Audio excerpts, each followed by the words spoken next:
Why is church hurt the kind of hurt you experience when you are in a church, serving in a church, attending a church? Why does that particular hurt sting so badly and last so long? Hey there, I am Tabitha Filan, the author behind MeetPatty.com, where I don't write as often as I probably should. Maybe I just need to change that and start saying, "Hi, I'm Tabitha Filan, the hostess for Carline Conversations." I think I might have even said that yesterday. Speaking of yesterday, so I was kind of meditating on our conversation, and I realized I kind of left it open-ended whenever I was talking about how I had been hurt while I was in ministry. And having as many ministerial friends as I do, and as many church friends as I do, have seen a lot of people get hurt in church by people and walk away, never to return. Which, as I said yesterday, was my intention. But my dad said, "You live in my house, you'll live by my rules. In my house, we go to church on Sunday." Thanks, Dad. I needed that.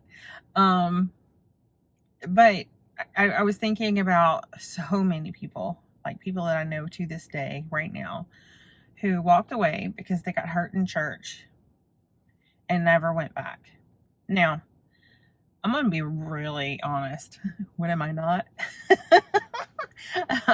But I am personally not of the belief at this point in my life that you absolutely positively have to be in church every time the doors are open in order to be a Christian.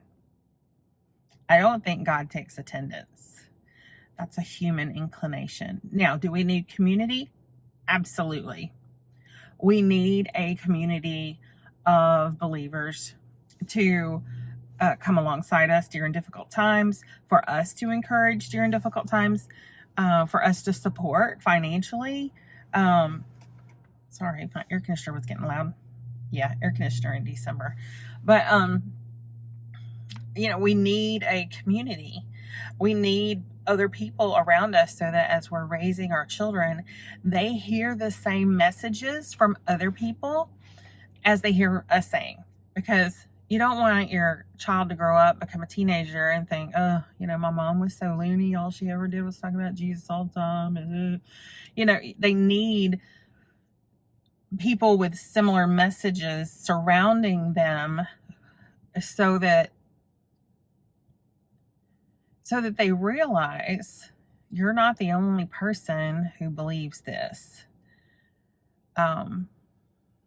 Because Christianity is real. And there are a whole lot of messages out there in the world that are going to bombard them. And they need to know where their community is so that when they have questions, when they have fears, whenever they have doubts, they know where to turn. So, that being said, no, I don't think you should have to go to church every time the doors are open to be a Christian. I don't think that's true. Yes, I do think it's important to have a community of people, of like-minded people that you can communicate with and worship with. And because, in heaven, we're all going to be together. It's going to be one big happy family. So, there. I feel like that was my disclaimer. Now I can get on to what I was going to say. If you've been hurt in church by a minister, by another Christian, for whatever reason, you cannot allow that pain to stay.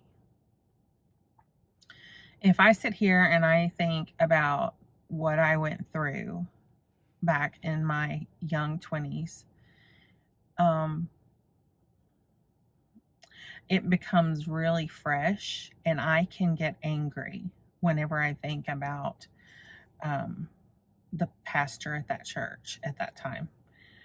But we have to pull out any hint of bitterness at the root, because that's what God tells us to do.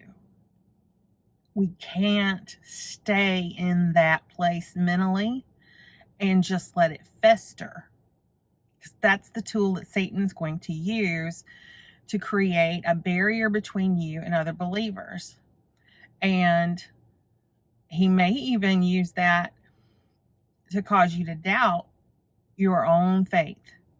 Is God real? Am I saved? All of those things can come out of that bitterness, that root.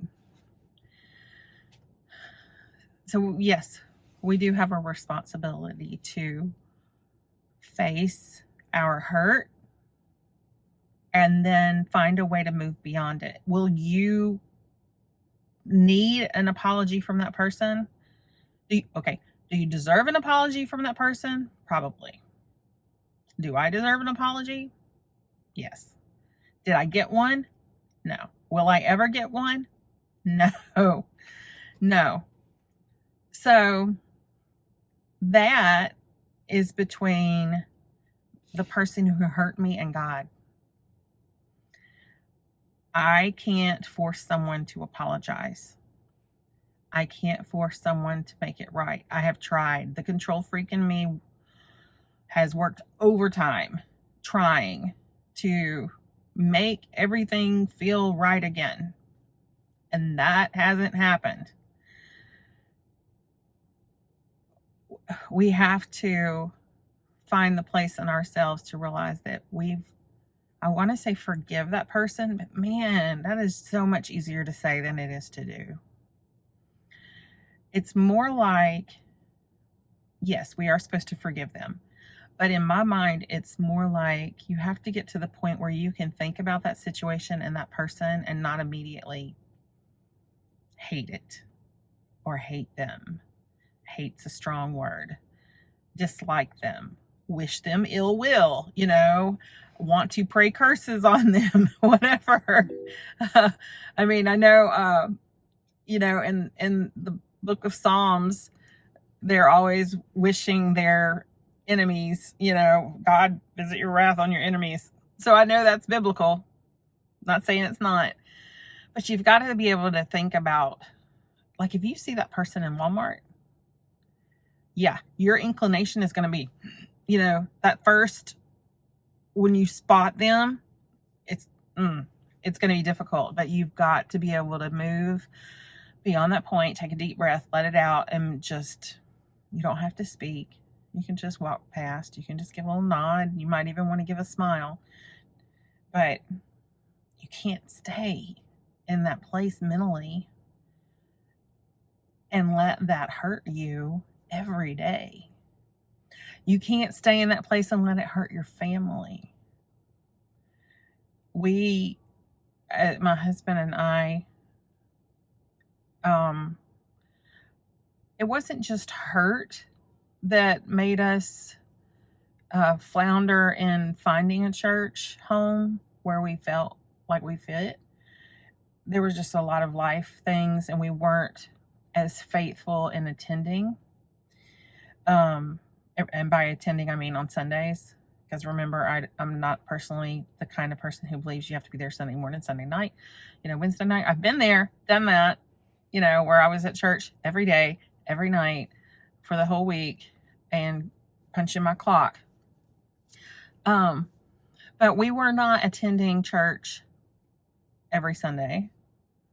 There were weeks, maybe even months that would go by. Now, we had younger children, and there's always somebody sick when you're in a large family, so we did struggle with that. But it was like, as I started to notice my teens were getting close to aging out of student ministry, I really felt convicted that I had not placed them in a community where they were surrounded by other teenagers who believed what I believed and believed what they had been raised to believe. Now, okay, just an aside, there's been a lot of those in this video, sorry.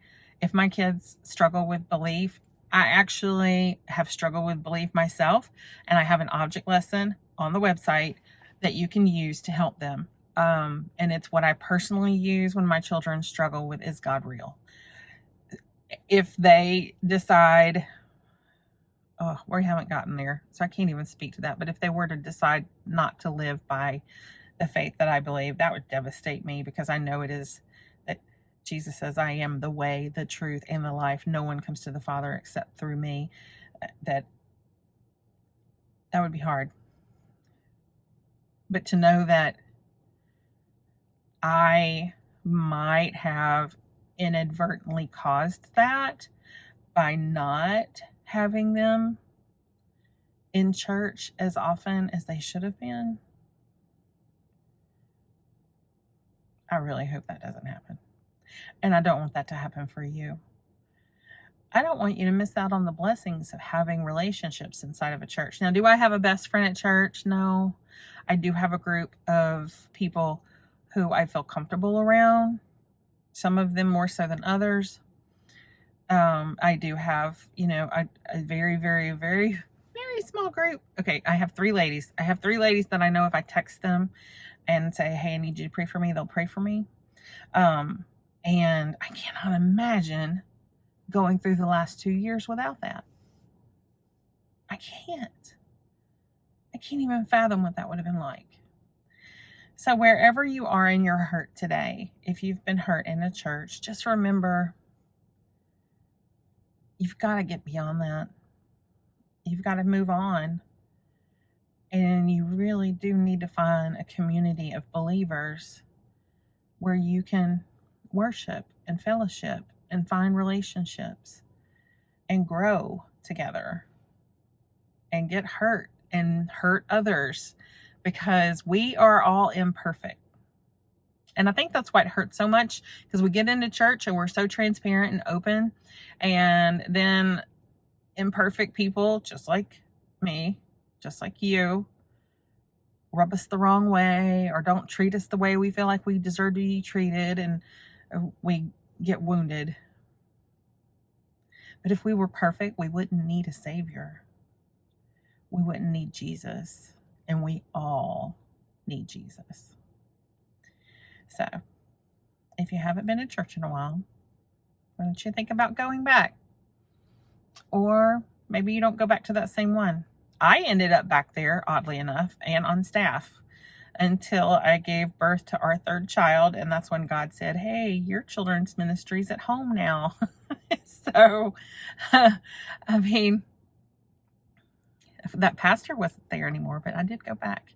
But now we're in a different community, and it's where God called us to be. And do I agree with everything that happens there? No. We won't go into that in this video. It'll take too long. But that's where God called me to be. So find the place where God is calling you to be an active member of the community. And by active, I mean at least once a week. You can do that. I mean, think about all the other stuff that you sneak into your week. Once a week, you can do that. For the sake of your children, I believe you can. And that's all for today. So I will see you again here tomorrow in the Carline.